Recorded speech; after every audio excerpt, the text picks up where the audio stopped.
Ako'y naging apprentice sa edad ko na 11 siya. Sumapa ako sa isang barko na wala akong kaalam-alam. Tanging nalalaman sa eskwela ang laman ng aking utak. Di ko alam na ang trabaho pala dito ay hinayuma sa araw-araw na gawain na para bang parusa.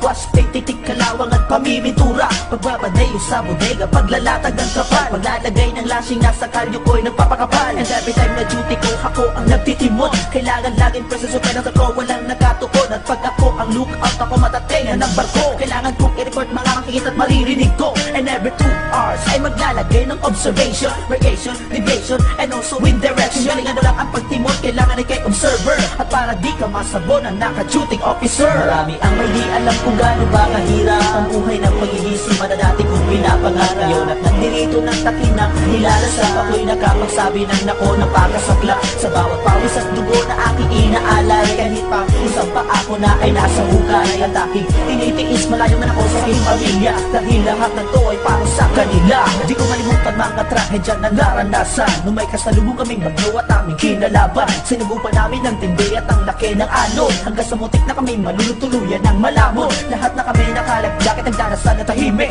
kasi ang aming makina'y malapit ng tumirik. Pag namatay ang aming makina, kami lagot na. Buti na lamang at kami ay may nakitang isla. Kami tumago at nahupa muna ang bagyo. Kaso kami tagilid kasi may butas sa aming barko. Kaya tumawag kami ng diver at agad pinasisid, habang ang barko namin ay patuloy pa rin sa pagtagid. Lahat ng kamalasan yun kami ay nakatakas. Iyan ay dahil sa malakas kami sa taas. Salamat sa Panginoon na sa amin ay nagligtas, at siyang gumagabay sa tinatahak naming landas. Marami ang may di alam kung gaano ba kahirap ang buhay ng pag-iisip na dati kong pinapangarap. Ngayon at nandirito ng takinang nilalasap, ako'y nakapagsabi ng nako ng pagkasaklap. Sa bawat pawis at dugo na aking inaalay, kahit pa isang pa ako na ay nasa bukay. At aking tinitiis, malayo man ako sa aking pamilya, dahil lahat ng to ay para sa kanila. Ngayon ako ay nandirito, tinatahak ko na kahit gaano pa kahirap aking kinakaya. Mga trabaho mabigat, baliwala na sa'kin, kasi halos araw-araw ito aking gawain. Ang akala ng iba pagsiman ka ikay sagana, ang di nila alam sa likod nito ay pagdurusa. Pangungulila sa pamilya, pangangamba at pagtitiis, na ang tanging puhunan ko ay ang aking dugo at pawis. Di makatulog na maayos, nagiligaliw ang aking utak.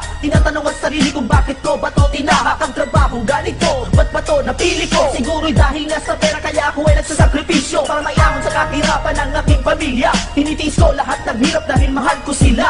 Sana lang mga pangarap ko'y aking makamta, na balang araw si Yongas ay maging